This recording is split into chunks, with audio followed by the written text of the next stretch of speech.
So aloha. I thought I'd check in here for a couple reasons. One is I was late-ish getting up in the sense that I didn't have the time this morning to walk along the beach and do a little bit of a introspective discussion, which I guess is what these are.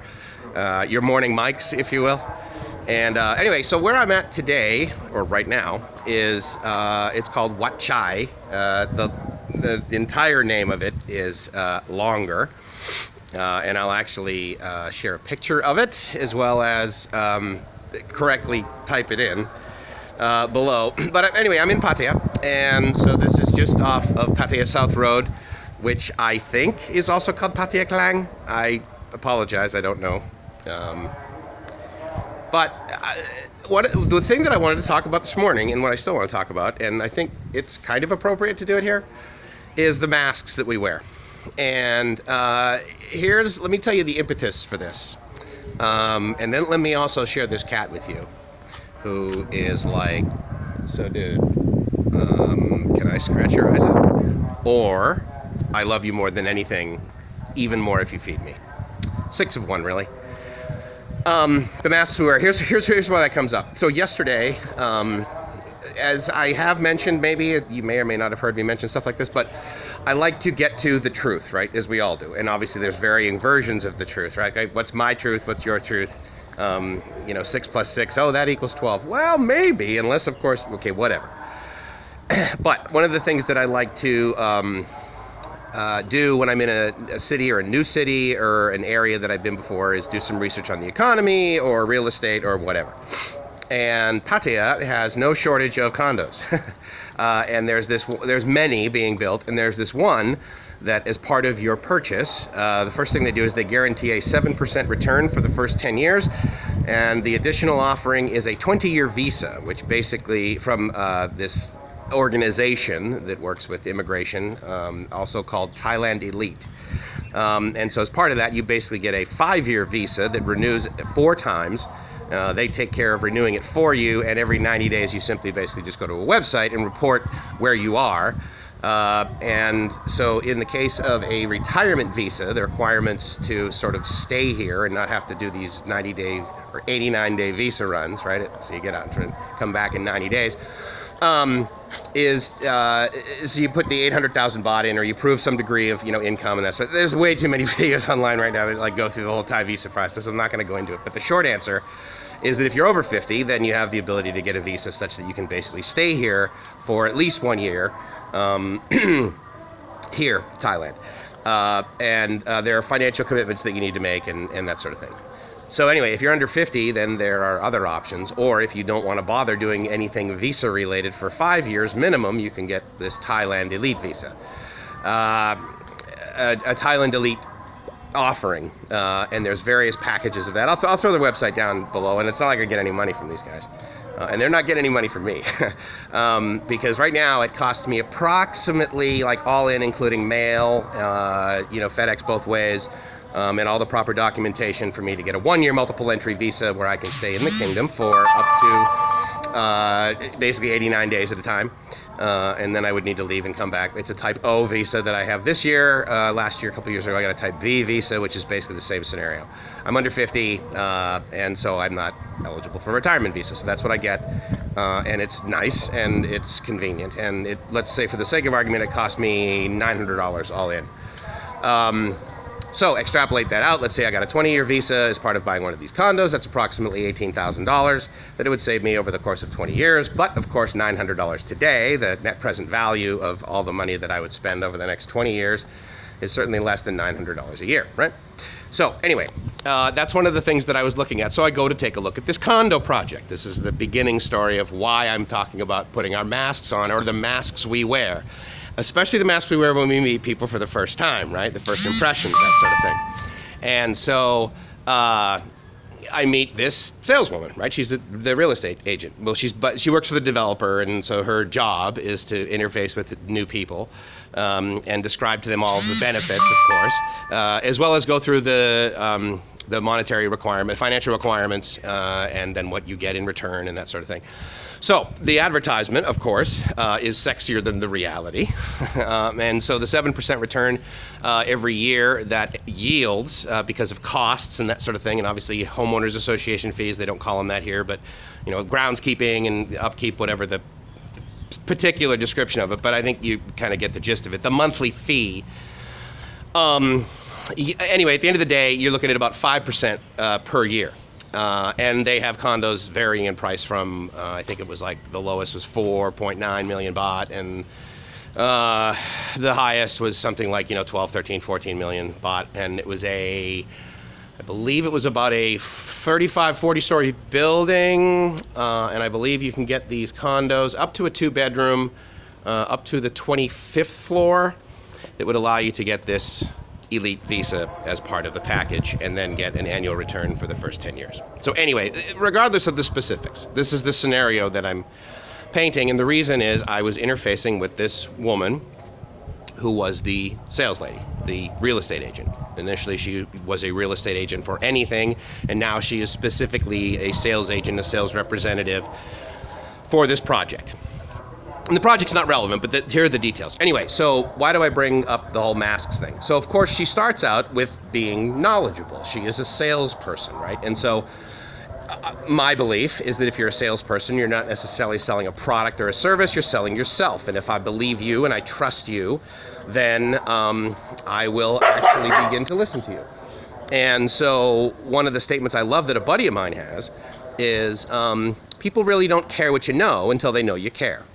And sadly, this woman was unable to convince me that she cared about anything other than my ability to pay them as quickly as possible because the condo complex isn't built yet. And then, of course, she provided me with the information. And I said, okay, so what you're telling me is that I'm going to give you a chunk of money that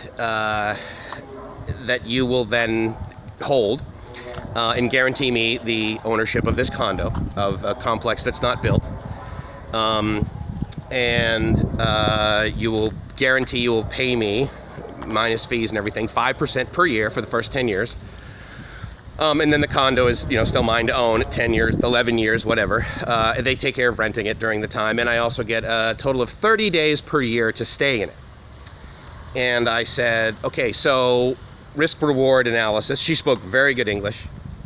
Her English was very good. What is the correct way to say that? She was articulate. She was intelligent. She was a university graduate, and she was, she was physically attractive in the sense that she took care of herself, and she smiled, and she was nice. But she had very Western female traits. If you're a Western female and you're watching this and you just went, what the fuck does that mean? Then go somewhere else. If you're a guy and you know why you like Thailand or Southeast Asia in general, and you prefer the sort of softer side, let's say, the softer personality of what at least I've experienced, Southeast Asian women, Philippines, Thailand specifically, those are the ones that I have experience with. Anyway, so we're sitting down, and she shows me everything, and then she brings me down to the beach, and the beach was gross, and it was filled with fat white people, in their 50s and that sort of thing. And of course, since I'm below 50, that's so old. Yeah, give it an hour, right? Then I'll be 50. But anyway, so of course, I'm sitting there, and she's trying to real money out of me, so therefore I'm judging everything, and I'm joking around with her and getting to know her, and she me. So anyway, so we sit down, and she made some comment about her ex-boyfriend and how he was so, because I asked her, so why ex-boyfriend? Why'd you break up with him? He was too sensitive, she said. I said, okay, what's that mean? Anyway, the short answer is that she had this initial mask of being very confident, and I'm not saying that that was a lie. It's just that her initial presentation to me of herself was that she was knowledgeable. She was able to use diction to try and convince me that what she was trying to sell me, what the organization was trying to sell me, was worth my money. And comparing to any other offering out there, this was where I should put my 5 million baht. And as we started talking, we got into like some of my personality, a book I wrote, so we go to this little restaurant. It's like right down the street, right? And so she goes, okay, let's have a drink. And that's a very common phrase, let's have a drink. And traditionally, the world interprets that to mean let's have a drink of an alcoholic beverage. And I said, yeah, that's fine. And she said, so what do you want to drink? And I said, oh, I'll just have a smoothie or something like that. And she said, oh, really? You don't want a beer or anything? I said, no, I don't drink alcohol. And she's like, wait, you're a guy in Pattaya, Thailand, and you don't drink alcohol? I said, no. I said, don't. So I get into a little bit of the description as some of you may experience when you meet someone for the first time and they question why you are. I'm going to just show this like over the side of my shoulder. I don't know if you can see this, but it's actually quite interesting. There's monks that are getting into a Honda Civic. Old meets new, which I think is just totally awesome. Sorry, squirrel. Shiny red ball. Ooh. So anyway, so we start talking the personality and that sort of thing, and then she gets a little bit more vulnerable, and describes to me some of the personality traits that she didn't like about this guy and why she believed it didn't work. He was from Australia. It lasted 6 months. Blah blah blah. And then in the course of some other conversation about relationships or business or school or that sort of thing, she got into another ex-boyfriend that she described, and within seconds after that, I was all, I didn't even ask her why they broke up. She's like, oh yeah, he was just too sensitive. And I said, okay, well, that's fine. I mean, clearly you've identified the people that you don't particularly want in your life as mates. And I said, but I'm curious, because she was actually pretty intelligent and her English was excellent. So I knew that we could sort of have a pretty, more deep conversation. I asked her a few other things too. I was curious what she thought about her financial status, in the sense that I just openly asked her, and I said, do you consider yourself middle class? And she did, and we got into that. And I'll get into that actually in a different video, probably tomorrow, because the statement of, oh my God, the middle class is exploding in Thailand, and then what does that mean as an expat, or that sort of thing. I think that's actually an interesting topic. Anyway, back to what she and I were talking about. I said, so I'm curious, why do you believe you're attracting these people into your life that you identify as having the trait that you dislike? And then she paused, and it was one of those moments where I even mentioned it to her. She just kind of paused, and how some people just sort of like think a little bit, and maybe in their eyes you can tell, in their mind they're thinking to themselves, okay, well, I'm going to get a little bit honest with this person. I'm going to tell this guy, what's going on. And she said, well, I've done some bad things in my life, that sort of thing. And I said, okay. I said, in comparison to anything I've done, I said, that could be bad or worse in your mind. I've done some imperfect things.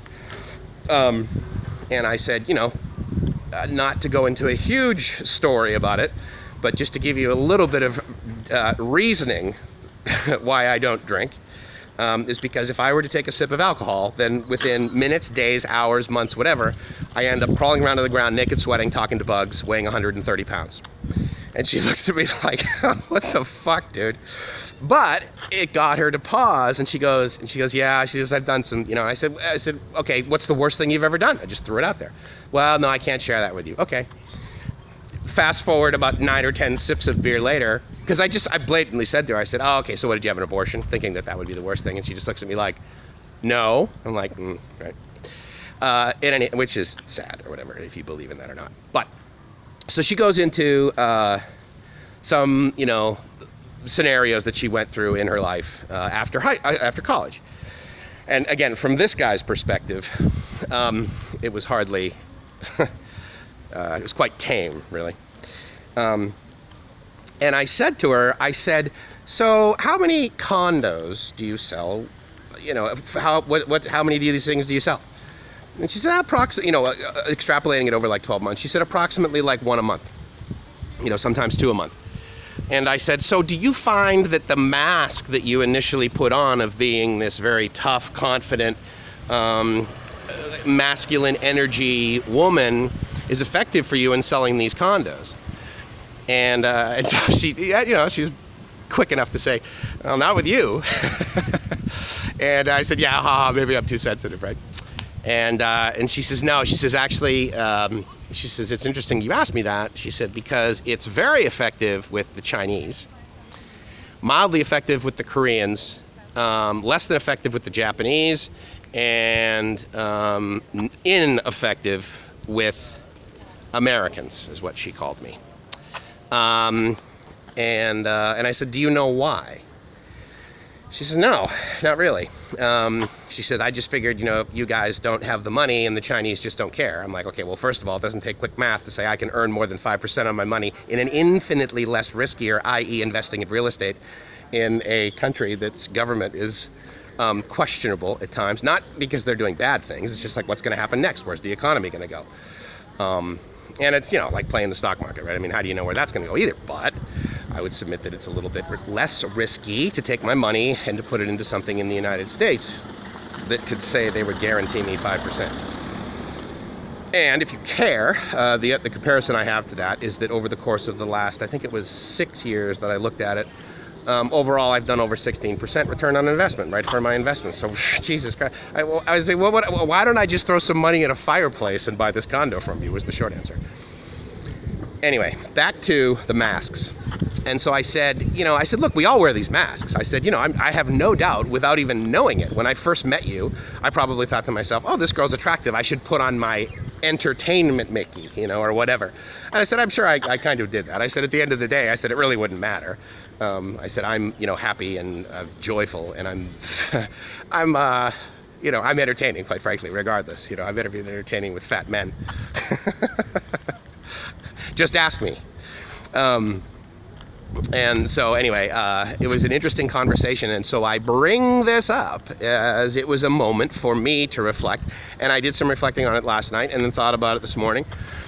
And again, if I had more time, I would have probably, vlogged about this on the beach as I was walking to the meeting. But it was an interesting thing to say, okay, so like, what masks do I put on? Which ones do I still believe are effective? I'm not lying, potentially, if I put a mask on. She wasn't lying, I don't believe. I believe she truly believes that what she is trying to sell is a good product. Although I'm a little bit skeptical about it, because she made some statements like, I stopped selling those other things and I started selling this one because I truly believe in this one. And that's not an over-explanation, but if you believe at all in the phrase, the guilty always over-explain, I would submit to you that the majority of the people that say, I'm doing this because the previous stuff that I was doing was of less integrity, I question the current level of integrity.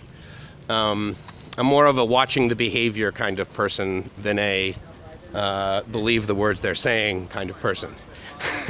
And as I was just saying that, I was like, well, then why the fuck are you sitting here talking into a video, Mickey, right?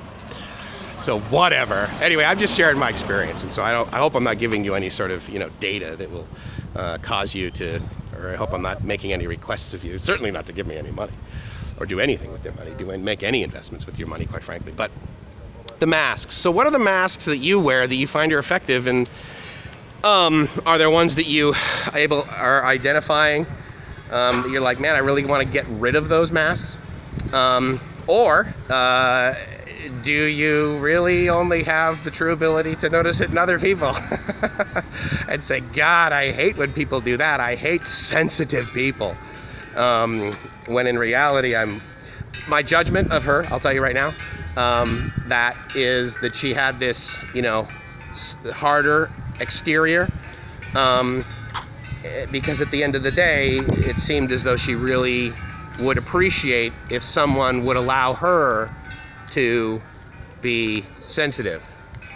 And she walked through a couple of other scenarios for me from her past, obviously. She didn't walk through future scenarios of her future with me. No, about things that happened before that seemed to indicate to me that she was mocked or ridiculed for being sensitive. And so therefore, it's been a lot more effective for her to be less sensitive. And that's one of the things that I'm also finding as this middle class seems to grow over here in Thailand, is that women who are becoming more successful financially are sadly having an inner conflict, possibly, with not really knowing what they're supposed to be doing. And that's a huge broad brush. And in fact, I wish I could edit this out, but I don't edit these things. I just freeform video it and cruise around. So if you'd like to ignore that, so ladies and gentlemen of the jury, if you'd like to ignore that last statement, that would be lovely, because that really had no merit. So screw that. Yeah, you ever make mistakes? Not me. I don't make mistakes. I make dozens of mistakes. How's that? Anyway, so I just wanted to share that. I wanted to share this mask thing, and being here at this temple is like 180 degrees out of phase for me. Being here at this Wat is like 180 degrees out of phase for me with the behavior of putting a mask on so that potentially other people will buy it. They'll buy what I'm selling. They'll believe in my shtick. They'll appreciate me. They'll like me the way I want them to like me. And I'll tell you right here, I'm almost confused with who I truly am, because I'm just so open and vulnerable and happy and content and okay with me and the sunburn I'm getting. And so that's kind of nice, actually. And Buddha's a good guy. I adore Buddhism. I truly believe the statement that I've heard from people, which is it's not a religion, it's a way of life. I like that a lot. I like where I'm at. I'm comfortable in my own skin. I hope you are too. And at the end of the day, I pray to God you're living the dream. Because in my experience, if you're not living the dream, you're doing it wrong. I love you guys. Ciao.